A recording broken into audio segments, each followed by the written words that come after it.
गेहूं की फसल के अंदर शुरुआती 50 दिन ये निर्धारित कर देते हैं कि अब की बार आपके खेत के अंदर पर एकड़ उत्पादन कितना निकलने वाला है। अगर आप शुरुआती 50 दिन के अंदर अपनी फसल में बढ़िया से ध्यान दे लेते हो, उसके अंदर बुआई करते वक्त अच्छे से खाद डाल देते हो, पहली सिंचाई के ऊपर आप जो भी खाद बचे हैं वो डाल देते हो, और फिर जो दूसरी सिंचाई होती है उसके ऊपर अपनी फसल को अच्छे से देख के भांप के, और उसके अंदर जो भी कोई कमी आपको दिखाई दे रही है तो वो 50-55 दिन से पहले आप दूसरी सिंचाई के अंदर कर देते हो, तो आपकी फसल एक बढ़िया उत्पादन की तरफ बढ़ सकती है। अन्यथा आपकी फसलें उसके बाद एक अच्छा उत्पादन नहीं दे सकती। अगर आपकी फसल 50 दिन या 55 दिन के ऊपर भी बीमार है, पीली है, उसके अंदर अच्छे से कल्ले उनकी बढ़वार नहीं हो पा रही है, और फसल आपको ऐसा लग रहा है कि पूरा खेत वो अच्छे से नहीं भर पाया है, तो निश्चित तौर पर आपकी फसल कम उत्पादन देगी। तो दोस्तों, आज हम बात करेंगे इस वीडियो के अंदर हमें अपनी फसल के अंदर दूसरी सिंचाई करते वक्त कौन कौन सी सावधानियां बरतनी चाहिए, गेहूं के अंदर दूसरी सिंचाई करते वक्त हमें कौन कौन से खाद डालने चाहिए, साथ ही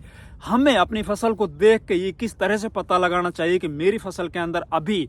किन किन पोषक तत्वों की कमी है जिनको मैं समय रहते पूरा कर सकूं। तो दोस्तों, जितने भी किसान भाई हमारे चैनल पर नए आए या जिन किसान भाइयों ने चैनल को अभी तक सब्सक्राइब नहीं किया, कृपया चैनल सब्सक्राइब कर लीजिए, वीडियो को लाइक और ज्यादा से ज्यादा शेयर कीजिए। चलिए सबसे पहले बात करते हैं अपन हमें अपने गेहूं की फसल के अंदर जो टोटल खाद उर्वरक डालने हैं ना, वो कब तक पूरे कर लेने चाहिए। तो भैया, मेरा एक मानना है, मैं जब से भी खेती करता आ रहा हूँ, मेरा एक अनुभव है, मेरी एक रिसर्च है। अगर आप अपने खेतों के अंदर अगेती गेहूं की बिजाई कर रहे हो, अगेती बिजाई का मतलब है आपने 15 नवंबर से पहले गेहूं की बिजाई कर ली है, तो उसमें आपको 70% जो खाद है ना वो पहली सिंचाई तक कंप्लीट कर लेना चाहिए। उसके अंदर आपने जब गेहूं की बिजाई की थी उस टाइम पर भी बेसल डोज में खाद दे देना है। उसके बाद जो आपकी बची हुई मात्रा है वो आपको पहली सिंचाई करते वक्त डाल देनी है। बची आपकी 30% मात्रा है ना, वो आप दूसरी सिंचाई के अंदर कंप्लीट कर सकते हो। ये अगेती जो आपने बिजाई की है ना उनके ऊपर लागू होता है। उसमें क्या है कि अगेती बिजाई किए हुए गेहूं फसल को पूरा टाइम मिल जाता है, तो 50-55 दिन के अंदर भी जितने भी कल्ले निकलेंगे फसल के अंदर, तो वो कल्ले है ना उनको इतना टाइम मिल जाता है कि अगर अपन दूसरी सिंचाई के ऊपर भी बचा हुआ खाद उर्वरक वो डाल देंगे तो वो सारे कल्ले है ना, सारी टिलरिंग है ना, वो ऊपर तक चली जाएगी और वो पूरी बालियों के अंदर कन्वर्ट हो सकती है। इसके विपरीत अब बात करते हैं, अगर आप 15 नवंबर या 20 नवंबर के बाद में अपने खेतों के अंदर बिजाई कर रहे हो, मतलब पछेती बिजाई कर रहे हो, चाहे वो आप दिसंबर में बिजाई करो, तो आपको लगभग 70% जो खाद है ना वो आपको बेसल डोज में दे देना भाई, जब आप गेहूं की बिजाई कर रहे हो। और बचा हुआ 30% खाद है ना वो आपको पहली सिंचाई के ऊपर दे देना है। आपको दूसरी सिंचाई के लिए बिल्कुल भी कोई भी खाद नहीं बचाना। तो ये बात हुई क्लियर कि हमें अपनी गेहूं फसल के अंदर जो भी खाद उर्वरक की मात्रा है ना वो कब तक पूरी कर लेनी है। इसके अलावा अब बात करेंगे, हमारी फसल है उसके अंदर हमने पहली सिंचाई भी कर ली, उसमें भी अपन ने खाद उर्वरक डाल दी, उसके बाद मतलब 30 दिन से और 50-55 दिन के बीच के अंदर हमें क्या कुछ अपनी फसल के अंदर करना चाहिए। अगर हमारी फसल इस अवस्था में भी किसी भी तरह से बीमारियों से ग्रस्त है, फसल है वो हमारी पीली दिखाई दे रही है, फसल की बढ़वार अच्छे से नहीं हो रही, फसल में जो कल्ले हैं वो बढ़िया से नहीं निकल पाए, या निकल भी गए तो भी उनका अच्छे से ग्रोथ नहीं पकड़ पा रहे, वो अच्छे से वो चल नहीं रहे, या फिर हमें कुल मिला के बात ये है कि एक बढ़िया उत्पादन लेने के लिए 30 से और 50 दिन के बीच में कौन कौन से खाद डालने चाहिए, ताकि हमारी फसल है ना फिर पीछे मुड़ के ना देखे और एक बढ़िया उत्पादन की ओर बढ़ जाए। तो भाइयों, सबसे पहले तो मैं आप लोगों को बताना चाहता हूं, पिछले साल हमारे देश के अंदर गेहूं का जो उत्पादन हुआ था वो दूसरे सालों के अपेक्षा बहुत कम हुआ था। अब की बार भी मध्य दिसंबर आ चुका है, लेकिन मौसम है ना वो गेहूं फसल के लिए अनुकूल अभी तक नहीं हो पाया है। दिन के अंदर गर्मी होती है, रात का जो टेम्परेचर है ना वो भी कहीं ना कहीं गेहूं की फसल के लिए अनुकूल नहीं है, ना ही अभी तक कोई मावट हो पाई है। तो इससे ये संकेत दिखाई दे रहे हैं कि अब की बार भी हो सकता है, ये खैर आगे का किसी को नहीं पता कल को क्या हो जाए, लेकिन हो सकता है, ये इंडिकेशन दिखाई दे रहे हैं कि अब की बार भी गेहूं का उत्पादन है ना, जो किसान थोड़ी सी भी ढिलाई बरत देगा निश्चित तौर पर कम निकलेगा। अगर अपने खेतों के अंदर खरपतवारनाशी का प्रयोग कर लिया, बहुत अच्छी बात है। अगर किसी किसान ने इस टाइम पर भी खरपतवारनाशी का प्रयोग नहीं किया और आपके खेतों के अंदर खरपतवार हैं तो उनको आप इस टाइम पर कंट्रोल कर लीजिए, अन्यथा बाद में फिर आपके खरपतवार नहीं मरेंगे आपकी फसल के ऊपर झटका लगेगा और आपने लापरवाही वश खरपतवारों का नियंत्रण नहीं किया तो निश्चित तौर पर आपके जो उत्पादन है वो डाउन होगा ही होगा। पहली सिंचाई के अंदर भी आपने खाद उर्वरक जिंक वगैरह सब कुछ डाल ली और फिर भी आपको ये लग रहा है कि यार फसल हमारी है ना वो कहीं ना कहीं पीली है, फसल की जो ग्रोथ है ना वो दबी हुई है, फसल के अंदर अभी भी मन नहीं भरा। खेतों के अंदर पोषक तत्वों की कमी पाई जाती है ना, वो एक बार खाद वगैरह डालने के बाद थोड़ा आग बबूढ़ा होकर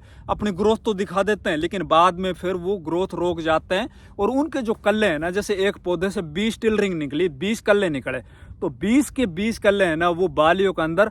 परिवर्तित नहीं हो पाते हैं। उसके अंदर से आधे या फिर 1/3 जो कल्ले हैं ना वो बगैर बालियों के रह जाते हैं या फिर वो छोटे रह जाते हैं, उनमें बालियां भी आती है तो छोटी रह जाती है। करना है उसमें आपको यूरिया तो लेना ही है। दूसरी सिंचाई के अंदर यूरिया के बगैर किसी भी फसल की वेजिटेटिव ग्रोथ हो ही नहीं सकती, बगैर नाइट्रोजन के कोई भी फसल अपनी बढ़वार कर ही नहीं सकती। तो आपको यूरिया तो लेना है, चाहे वो आप 20 किलो पर एकड़ के हिसाब से लीजिए, 15 किलो लीजिए, 25 किलो लीजिए, वो आपने जैसे भी यूरिया पहली सिंचाई में डाला हो उसके हिसाब से, या फिर आपने जब बिजाई की थी उस टाइम पर कितना यूरिया डाला। यूरिया के अलावा अगर आपकी फसल में पीलापन दिखाई दे रहा है, अक्सर अपन कोई इंडिकेशन देखते हैं ना किसी भी फसल के अंदर कि उसकी ग्रोथ कैसी चल रही है, तो दूर से पीलापन दिखाई देता है, वो फसलें आपको भी पता है कि कहीं ना कहीं वो फसलें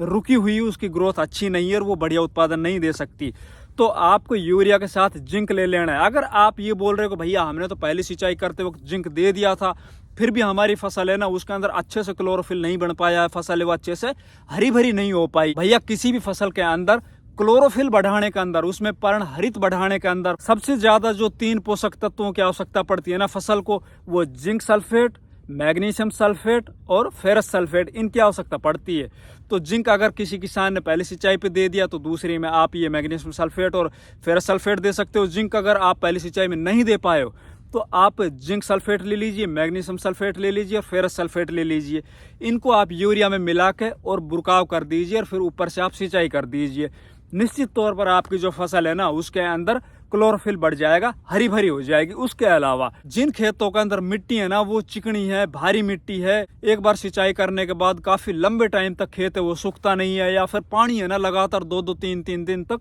भरा रहता है, मिट्टी के अंदर जो रोम छिद्र है ना, पानी अंदर जाने के जो छिद्र है ना वो कहीं ना कहीं रुक चुके हैं, या फिर जो खेत कलराड़े होते हैं ना, जो कलराड़ी मिट्टी होती है उसके अंदर पानी अपन देखते हैं कि भरा रहता है, तो उन खेतों के अंदर आप यूरिया के साथ सल्फर लगा के दे दीजिए। सल्फर आप 80% वाला भी दे सकते हो, सल्फर आप 90% वाला भी दे सकते हो, या फिर टेक्नोजेड के नाम से आती है एक रीप कंपनी की, उसके अंदर सल्फर भी होता है, ऑक्साइड फॉर्म में जिंक होता है, आप वो भी मिला के दे सकते हो। बात करते हैं दोस्तों, दूसरी सिंचाई भी हमने कर दी है। दूसरी सिंचाई के साथ हमने urea, zinc, magnesium sulphate, ferrous sulphate ये सभी डाल दिए हैं। अभी हमारे पौधे हैं उनकी एक तो जड़ें बढ़िया होनी चाहिए, साथ ही जब पौधा अपना स्ट्रक्चर बना रहा है, इस टाइम पर पौधा है ना वो अपने स्टैम्प को मजबूत कर रहा है और आगे जाके हमारी फसल आड़ी ना गिरे, साथ ही पौधे के जितने भी कल्ले निकले हैं ना इस टाइम पर वो टोटल सभी कल्ले पूरी वो बालियों के अंदर परिवर्तित हो जाए, एक समान उनकी ग्रोथ होती चली जाए ताकि हमारी फसल का बढ़िया उत्पादन हो। उसके लिए हमें क्या कुछ करना चाहिए दोस्तों, आप जब दूसरी सिंचाई कर लेते हो उसके 2 या 3 दिन के बाद आपको NPK 1261 का स्प्रे कर देना है।